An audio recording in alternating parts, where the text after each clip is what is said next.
Hello, literacy leaders and champions. Welcome to Literacy Talks, the podcast series from Reading Horizons, dedicated to exploring the ideas, trends, insights, and practical issues that will help us create literacy momentum.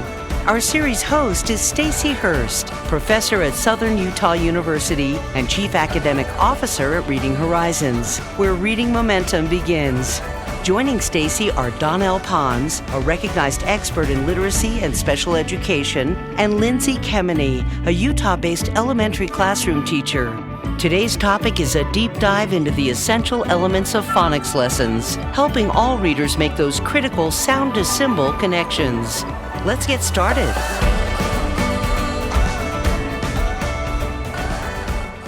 Welcome, everyone, to this episode of Literacy Talks. I'm Stacy Hurst, and I am joined by Lindsay Kemeny and Donnell Pons, as I am every week. And this week, Lindsay has our topic, and I think we'll just dive right in. Lindsay, I can't wait to hear what it is. Yay! Yes. So today we're going to talk about phonics. And when we talk about phonics, we are talking about the system to teach sound symbol correspondences in our language. Now, it's not the only element of reading instruction. There's a lot of other important components, and you can see that when you look at Scarborough's reading rope. But phonics is a very critical component. And a lot of times when we're talking about the science of reading, phonics gets a lot of attention. And I think that is because how advocates of the science of reading teach phonics is very different than how balanced literacy or whole language proponents teach phonics. Would you guys agree with that? You know, Lindsay, I would so agree with that. And based on the way I was taught or not taught about phonics instruction. Yes, because Stacy, I wanted to ask you, because I know you were trained in balanced literacy just like I was, but I also know that you read the National Reading Report and got a good foothold in phonics early on. So did you teach more kind of balanced literacy phonics before you learned that? I did. And you know what? The best way I could describe my instruction was kind of that I was making stuff up. When I say I was trained in balanced literacy, I was taught balanced literacy as a pre-service teacher, but I was also trained in it as a brand new teacher. I was hired in the spring, and I guess we could say it, but at the time there was a program called the 4 blocks. And they were literally balancing each block. So phonics fell in the word work block. And honestly, the only thing I was taught, and I think I've shared this on here before, was a word building activity, which is a good activity, but the instruction was not there. Yes. And it certainly was not systematic or sequential. And then in my guided reading training, we were taught to address phonics as a last resort when a student got to a word that they couldn't use context or picture to figure out. But I do remember, I'll just end my comment by saying this. I remember teaching, I taught first grade. So this is critical, right? This is a really developmentally important year for decoding. And I remember my students had so many questions that I could not answer. And one specifically that I remember, I taught silent E because I knew silent E. And one of my students said, how come wave says wave and have says have? I had no idea. And guess what I said? You said English is crazy. Mm-hmm, yeah. So I had really a similar experience, Stacy, because I feel like, I thought I taught phonics, but if I look back on it, I wasn't really teaching phonics. I was facilitating activities. And like you said, it was word work. So yes, I just remember I did have this book. It was called Phonics, but it was just a bunch of activities. And one of them was making words. And so that was a great activity. They would go out and get their little letters, and it's kind of like word chaining, which is awesome. But that can't be your main instruction. And then I remember word chunks. I would teach word chunks. So, and there was no rhyme or reason to how I would teach them. I would just, okay, let's do ed today. All right, everyone, let's think of words with ed, lead, fed, TED. we'd make a list of them, and then we'd put ED on our little word chunk word wall. And it was very reactive. So it was just kind of whatever came up in what we're reading about. And if they didn't know that word or that word chunk, then I would teach it. So there was just, there's no scope and sequence. And that's, I think, a really important part, is that a good phonics program needs to have a scope and sequence. I'm laughing, and I shouldn't be. I'm laughing because that's how I deal with hard things. But this is a really, I'm looking back and thinking, oh my gosh, we all did this, right? And I know phonics becomes central in the debate over the science of reading and all of that thing, but it's such an integral part. Yes, it's just a part, but it's very, very essential. And I'm also wondering, Donnell, as you're listening to Lindsay and I talk about this, are you thinking, no wonder? Yeah, in fact, it had me thinking about even stepping into classrooms where my children were in kindergarten, first, second, and third grade. And I have 4 children, 2 with dyslexia, 2 who do not have dyslexia. And I was thinking about how vastly different all 4 of their experiences were, given who was teaching in the classroom. So that's another thing, is to think about that really shouldn't look that different given one classroom to the next, right? We're living in the same district. I'm in the same district. Maybe we attended 2 different elementary schools. That experience shouldn't be so very vastly different, but it certainly was for each one of my students. The other thing I was thinking about is in classrooms where clearly the teacher did not have any training. And then because the teacher didn't have any training, didn't realize what was lacking, so didn't go out on his or her own to look for material, you'd walk into those classrooms and the kids were busy. I helped out in classrooms where the students were always busy, but they would be doing various things from pictures, sorting pictures to come up with words. And this was valuable time, as you mentioned, Stacy, first, second grade. And I don't know what the kids were supposed to be extrapolating from this, but it clearly wasn't explicitly teaching anything that had to do with the ability to read. And then the other piece I thought was interesting is looking around the classroom, there were only maybe 5 students who really were grasping anything that was connected to reading. The majority of the classroom was getting something to nothing out of it. So that's the other piece to think about, is this kind of instruction leaves a lot of students behind, not just those students who may have a real reason to be struggling, like several of my children who had, developmental dyslexia. But there are other students who didn't have developmental dyslexia who weren't getting a whole lot out of it either. Yeah, it reminds me of Nancy Young's ladder of reading, because, I can't remember the percentages right now. Is it like the top 30% can learn pretty much any way? Like those are those ones you're talking about, Donnell. They can kind of figure it out on their own, but everyone else can really benefit from more explicit instruction. So let's talk about phonics and the important elements of a phonics lesson. So let's just share, an overview of what a good phonics lesson looks like. Before we answer that, can I say something? Because I think this is a really important point about phonics instruction in general. And this is what I learned as a first grade teacher who read the National Reading Panel. And I'm just going to continue to brag about this throughout my whole career. I read the whole book, guys. It's so big and fat and thick. And I learned a lot. But the thing that really stood out to me was that is what I was missing. I was missing phonics in a very big way. And the way that the National Reading Panel taught us to address it, not only the day-to-day, but the overall. We've already mentioned, 3 words became the catchphrase, right? What are they? What do we think of when we think of phonics instruction in the National Reading Panel? Systematic, mm-hmm. Explicit, systematic, and sequential. And honestly, that became, it kind of echoes our worry about the science of reading. It just became the phrase. And I don't think anybody gave a thought to what that actually meant, because the activities that you and I were using, Lindsay, right on the front of the book said systematic, explicit, sequential phonics instruction. And it was none of those. It was an activity that I became really good at managing as a teacher. So I think those 3 words are really important. And our daily lesson plan will be a snippet of that. But overall, if we're just teaching these skills in isolation, there's no system to it, we're not going to have the outcomes we're looking for. If the sequence is a mess, or we're doing it in a way that's confusing to students, we're not going to have the outcomes, even if we're teaching phonics, right?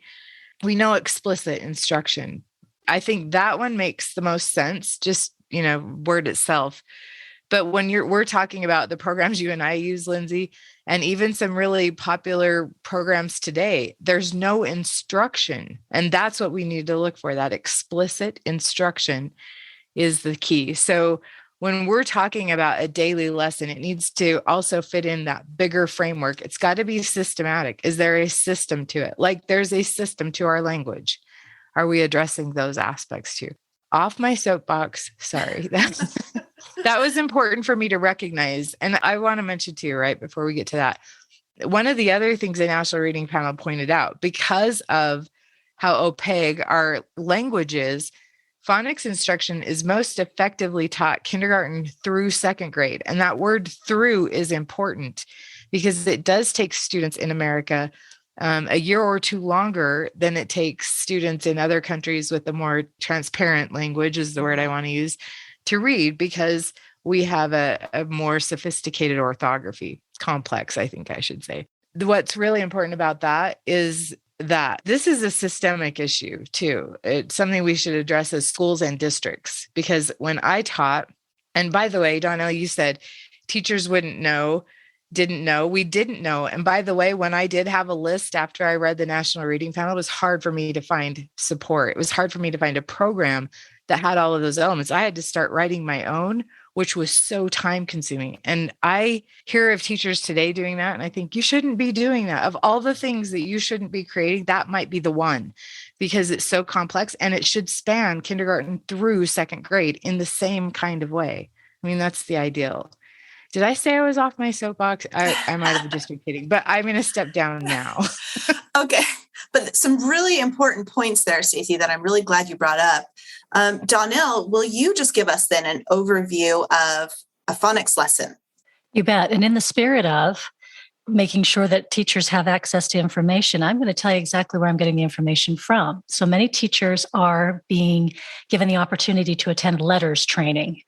Dr. Louisa Moats is one of the founders of that letters training and credited with putting this together. So we'll make sure we note everybody. So within their letters training, you've received some manuals. There's a volume 1 and a volume 2.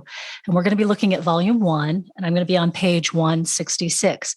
So if there are educators out there who are attending training, who want to run and grab their manual, or maybe it's sitting handy while you're listening to the podcast, feel free to pause and run grab your manual so you can walk through it too, because that's where we're going to be talking about a lot of these elements. Now, mind you, Dr. Moats is quick to point out in letters at the base of this instructional plan, a general phonics lesson plan, is quick to point out that this isn't the only way to be able to teach phonics. And while there's no accepted way of doing it, this has the elements of it in here. So it's a nice one to follow. So she's quick to point that out. She also mentions that important element was talked about before, having a scope and sequence. So we're talking about a lesson here, but also to remember that this is part of a larger scope and sequence of how things are being taught. So all of those things are really important to remember. But in the components of the lesson, it starts off and it gives you approximate time. That's also important to note too, that you'll have time periods for this, because you don't want to be spending too much time on certain elements, right? And you should be looking at the amount of time being spent on certain elements to see how much weight it has within the lesson, and also maybe the level of difficulty. So there are different things that this should be telling you as you're going through as an educator. So looking at the component of the lesson, it says you're going to state the goal and purpose. That's important. The instructional routines and techniques, that's what you're going to say. So today we're going to study. It's not going to be a mystery. I'm not going to have you guess. Today we're going to study. And then practice phonological awareness, warm-up exercises, listening to and manipulating sounds in spoken words. This is no more than 3 minutes. So remember, we're not spending 20 minutes here. We're not spending 15. We're not spending 10. We're spending 3 minutes here. Review previous lesson. So notice that we're already getting into a review of what's been done before. That means fluency drills, rereading familiar text, checking retention of learned words or concepts. Again, this is 3 minutes. So taking a look at that time. Then the next one is introduce the new concept. This will be explicit. Stacey was mentioning some of these elements. This will be explicit, direct teaching of new phoneme, grapheme, correspondence, or letter pattern. Here we get to 3 to 5 minutes. The time expands. We're going to spend on this new concept. Then provide guided practice. Look how quickly we get into doing. the thing, right? This is teacher led. So again, very directly involved with students. Practice blending words, reading pattern based words, phoneme, grapheme mapping, reading phrases and sentences. Full 5 minutes here. The doing full 5 minutes.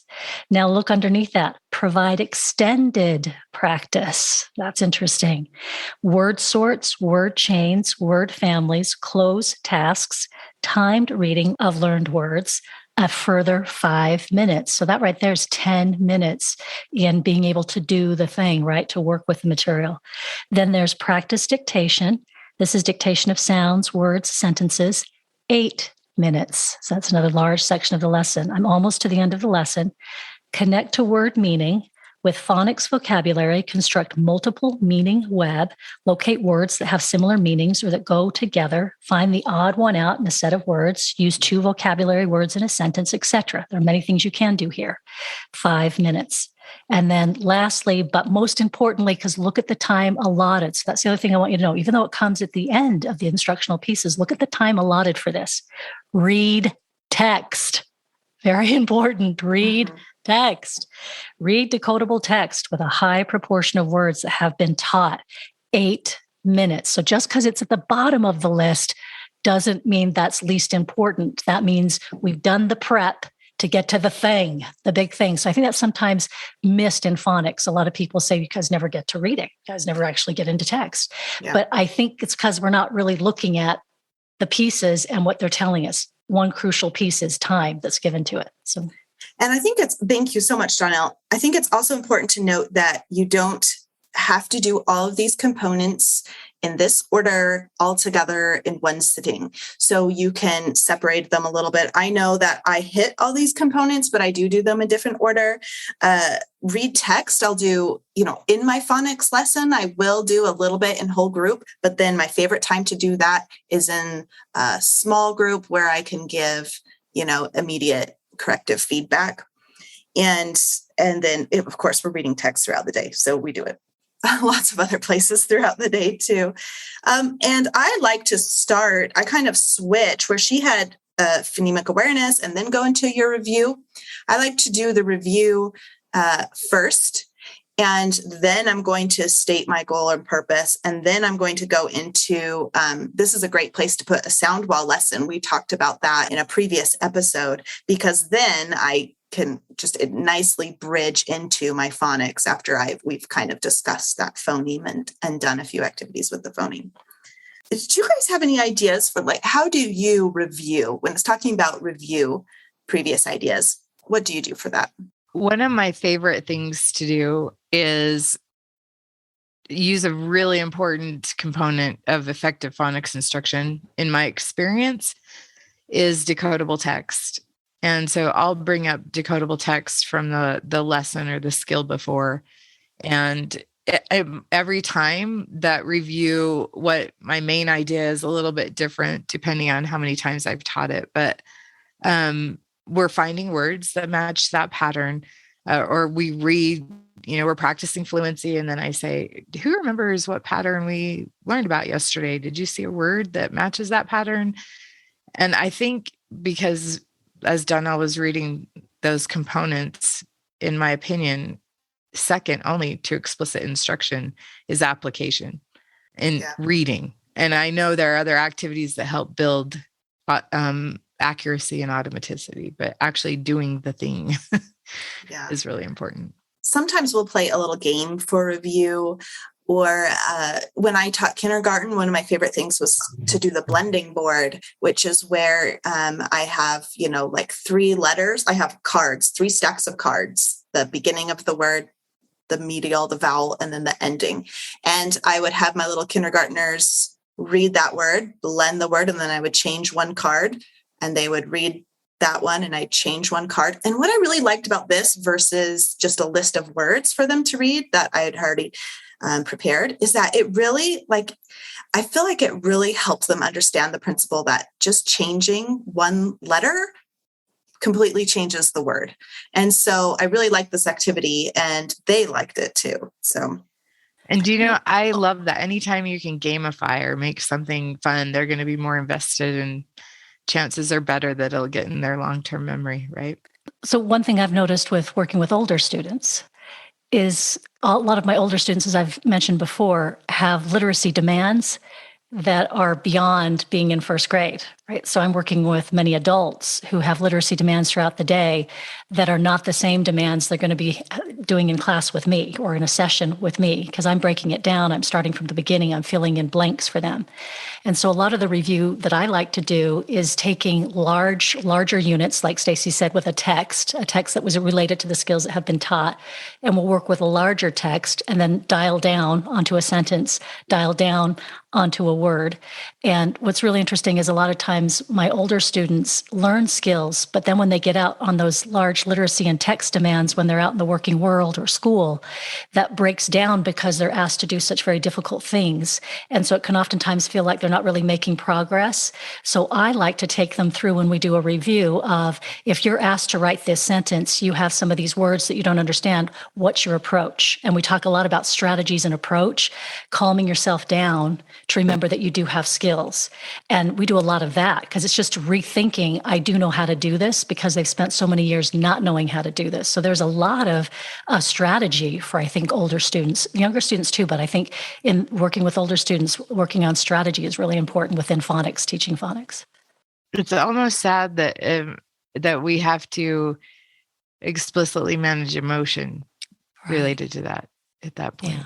You know, Stacey, I like you mentioning that, because when you see a really good teacher in that K through 3 space who has really excellent training, that's something that I notice in their classrooms and with their students is a level of comfort and a level of there's everybody in there is feeling patient. I don't see people losing their cool, little students losing their cool in that classroom. It's really interesting. And they have confidence that they're going to get answers and they're going to be able to do things. That's so powerful in a classroom. I think it's confidence both. As a teacher, when you're feeling confident, you exude that to your students. What are your challenges and success in creating effective, engaging phonics lessons? Share your classroom experiences and questions with us, and join us again for Literacy Talks to keep current with everything literacy. We invite you to email us at literacytalks@readinghorizons.com. That's literacytalks@readinghorizons.com. And our terrific trio of literacy experts will answer your questions in upcoming Literacy Talks podcast episodes. I think some of the other components of the lesson are pretty straightforward. You want to introduce that new concept, and tell them what you're learning. Okay, we're learning another spelling for O today. The spelling is OA. And you're going to model and show them how to read words with that. You're going to have them read words with OA. You're going to have them write words with OA. Perhaps one that might be a little harder for teachers to think of ideas is she has a section that says provide extended practice. And she's talking about word sorts, word chains, word families, closed tasks, timed reading of learned words. Do either of you feel like you're pretty good at that section and want to share any ideas or tips?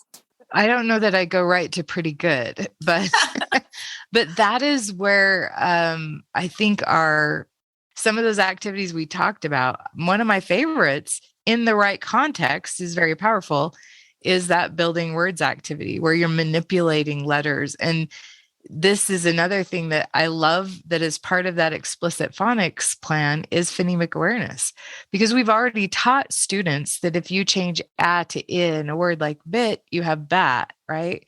So now you're just making that more concrete, and they're manipulating letter tiles.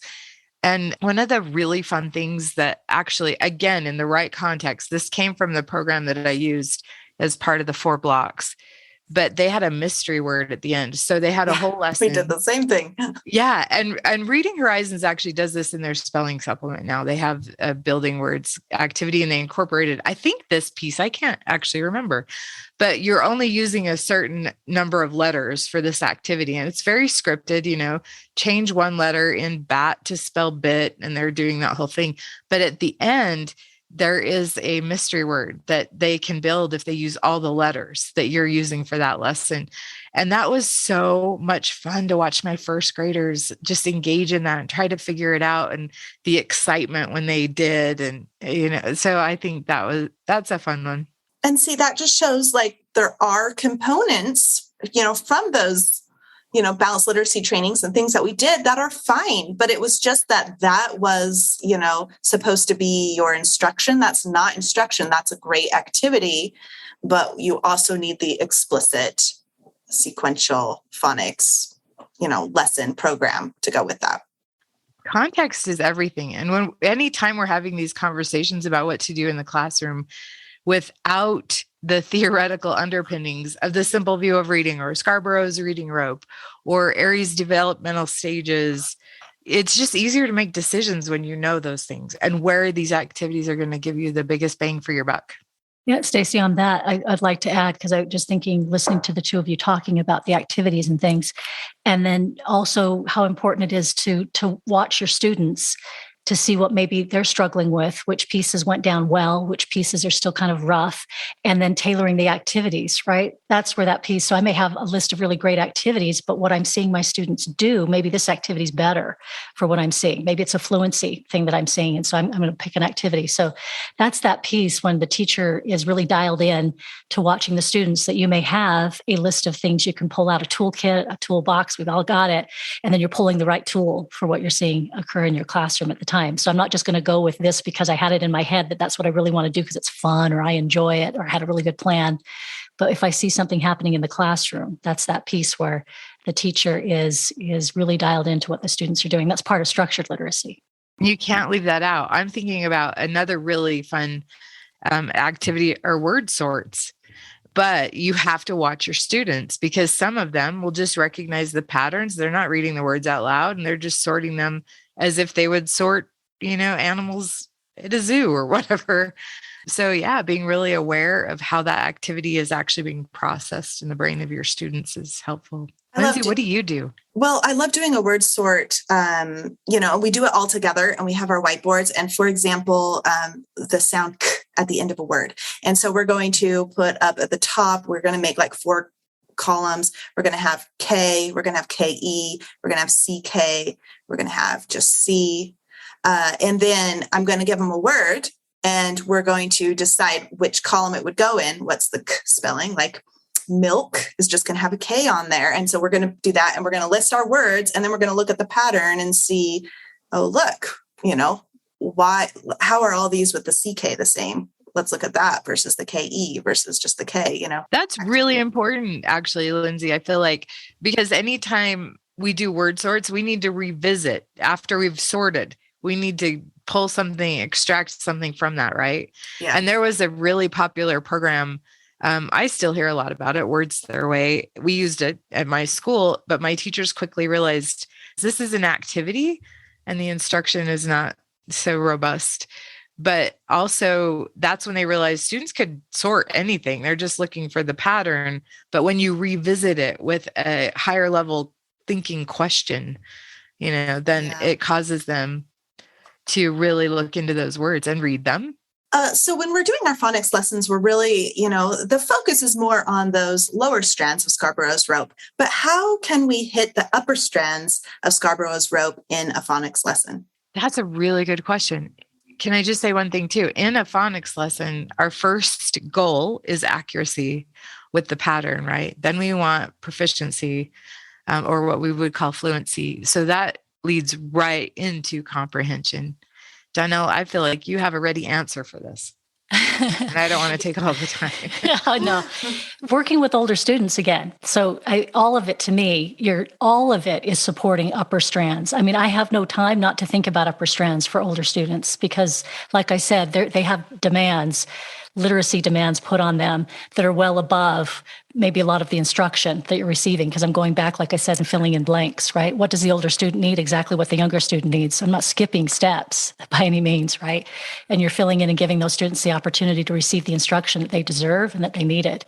But at the same time, I think we're always analyzing, particularly with older students, we're always analyzing the words, what we're doing, and we're analyzing small parts to gain meaning. So, right, vocabulary is one of those structures of the upper strand, and you're analyzing those small parts to larger parts, adding and taking away producing meaning, not just changing the graphemes in a word, right? And impacting spelling, but also meaning, and tying those two significantly together. And I like to talk about always going from small to big and big to small. We go both ways with my students. So we're looking to parts of a word, to the whole word, to a sentence, to a paragraph, to a page. I like talking about this all the time because I use it all the time with my students and breaking down language that way. They've never had an opportunity to do that. I know that my students, when they approach a page, it is a blur to them, literally, for many different reasons. And we're making meaning out of that entire page for my students. So I'm always breaking down small to go large, large to go small. And what's interesting when you do that with your students and you do it enough consistently, that there's a lot of power in that. And they start to take ownership of it, which is really interesting. And then they start to tell you how they find meaning. And that's really fun, to be guided by your student about meaning and to have literacy conversations. Those are those higher strands, right, that start coming in. And then what you realize is they're very much connected. So if you're doing this and it comes together just right and the clouds part and the sun is shining, is when you see how the lower strands and the upper strands, they're not two different places. And then they go into that larger whole rope that we never really talk about with Scarbo, that in the end you end up with a really strong rope that you can put all your weight on, right? That's what we're really going after at the end. It's not just these strands that are coming together, but the whole thing when it's put together. Exactly. And I like that you mentioned that, going from, we start on the phoneme level, then the grapheme, and then we go to the word level, but very quickly sentence level. That's where syntax comes in. We can talk about that. I know in my work with English language learners, when I was the English language development teacher at my school, we had a lot of conversations about that, all interwoven with phonics lessons when we're focusing on all of that. One really fun activity that I've done recently with the little girl that I had the chance to tutor this school year, we were reading decodable text that did not have pictures. And that obviously was intentional because I wanted her focusing on the words on the page. But there was one sentence that I would always leave that we wouldn't read together, that I wouldn't read out loud. And I'd tell her, you read this and then draw a picture to represent what that sentence means. So we're focusing on meaning. But one was about Sid the pig. Oh, the picture was so cute. It was so cute. But those are the kind of ways that we can focus on comprehension and check how our students are thinking about what they're reading. And Stacey, I think it's interesting you mentioned, with working with the younger student, having them draw a picture. There are many, and I'm not going to name because there's so many programs that use very similar techniques. So I'll just say the technique overall. But when you're approaching a read, you can read the title of the read, ask the student to get a visual image. What do you think is going to happen? All those things, those are the pre-reading activities too, prior to getting into the read. So there's lots of ways in which you do approach a text and help a student to see it. Then stopping and asking questions along the way. Another one, the retell that's so important, depending on how lengthy the passage is and chronological order, being able to give all of those pieces. So there's lots of things. We haven't touched on every single thing you can do with text. There are lots of things.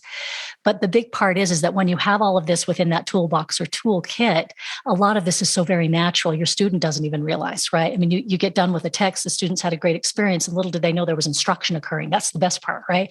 Is when they get done with a read and they go, oh, that was a lot of fun. I had no idea that was instruction. That's beautiful, right? When you get done with a text and you've had a fun instructional experience and the student goes, that was just a blast. I just had a good time. We're talking about the meaning of it, right? Lindsay, What do you do? Well, it's similar with the picture. So when we do our sentence dictation, they raise their hands. I come around, I'm walking around and I'm checking. One's like, yes, their sentence is correct. Then they get to do their picture and they love that because it's a little bit of a reward. But one thing I just started this year was because I was thinking, how can I pull in like that vocabulary or the meaning with my phonics lessons? And so after we dictate, the students have written their words and it kind of depends on the lesson, but usually around 6 words. Then I will say, okay, with your neighbor, they have little partners that they sit next to. Can you think of a sentence that uses at least 2 of those words or sometimes 3? They love to try to fit in as many as they can. And that really gets them thinking about the meaning of the words. And also, like you were mentioning earlier, Stacey, the syntax, right, of a sentence. So that's really fun. So I know we are almost out of time. There's just one last thing I wanted to ask you guys. And a lot of times phonics lessons, people complain about them and say, oh, it's drill and kill, drill and kill. And I love that Dr. Anita Archer says it can be drill and thrill and drill and skill. And phonics lessons don't need to be boring. I do think there's a lot of power in having a routine every day. And I don't have a lot of behavior issues during my phonics lessons because they kind of know the drill and it's quick and they know their routines. And I feel like it's really safe for a lot of them because they know what to expect. That doesn't mean it needs to be boring. So what are ways that we could make phonics lessons more engaging? Well, I think I just can't really be very objective because the phonics program that I found as a result of reading the National Reading Panel that checked all the boxes was Reading Horizons. So honestly, I have been using that method for the bulk of my career. And a big component in that is dictation, and students are really engaged in that. And I know I've trained teachers in that method and worked with schools who've been implementing it. And when they have observations from their principals, I had a principal say to me once, it took me 3 weeks of observations to realize that they were having me come in during phonics time intentionally, because one of the things that they're being observed is student engagement. And their students were engaged during that part of the day, and they knew it. They knew they would be. So they were saying, come during this part of the day. So I think you're right. It is drill and thrill because we're teaching them to be competent with it. So using an engaging strategy like dictation, and we use whiteboards and students are pretty active with that. But I do honestly think too, there is a big part, and this is actually mentioned in the front matter of the Reading Horizons manuals, and that's a carryover from the original author, but the teacher has so much to do with that. If you're excited about it, they will be, if they're young students, especially. Yeah. And if you're a word nerd, which I totally, we all are, that's helpful. Yeah, I always think that too. Like the teacher can bring so much enthusiasm to it, and that's just infectious. They see my excitement and how I'm excited about something, and that's going to rub off on them. Donnell, were you going to say something? It's interesting because Stacey, I use the same program, Reading Horizons, and it's Elevate for older students. I work with the older student population. And what I love, dictation too, because they're so engaged and they're always being successful. That's the other piece. They are being successful very quickly. And I work with folks who have not been successful most of the time. And now they're being successful most of the time, if not all the time. And certainly after just even a few weeks, we're being successful all the time. That's new. And boy, is that a rush. That is a rush. And talk about engagement. And I love this piece, Stacey, you mentioned it earlier, about it shouldn't be the teacher's job to have to come up with really good instruction. And no more so than today, because there's so much information. We have really good folks putting together excellent pieces of this based on the science of reading. And like you said, I'm not spending my time finding that. I've got a really excellent program, and then I'm dialing into my student and I'm fine tuning and I'm doing just what my student needs. It's freeing me up to be able to do that, which I love. Yeah. And anybody who's ever tried to write decodable text knows what we're talking about. Yes. And when you have a lesson there, then sometimes that's helpful because you have a little more time to think, what can I bring into this? So when, in Reading Horizons, they teach about the guardian letter, and that's basically like a closed syllable. And that consonant letter at the end is the guardian who's protecting the vowel to say its short sound. So when I teach that, I bring in a shield and, kind of am a little dramatic about it, saying that I'm the guardian and all this, but just little elements like that don't need to take a lot of time are great. I've seen teachers give students little Band-Aids with OU and OW written on them when they learn the sound ow and the spellings for that. When I taught kindergarten, we had a wedding with Q and U. That was really fun. And we literally had someone carry the Q and someone carry the U down the aisle, and they had their little vows. And, that's just a little silly, but the kindergartners loved it. And then hopefully it's just helps them remember that Q and U stay together for the sound. So anyways, lots of different ways that you can kind of bring that excitement and life to it.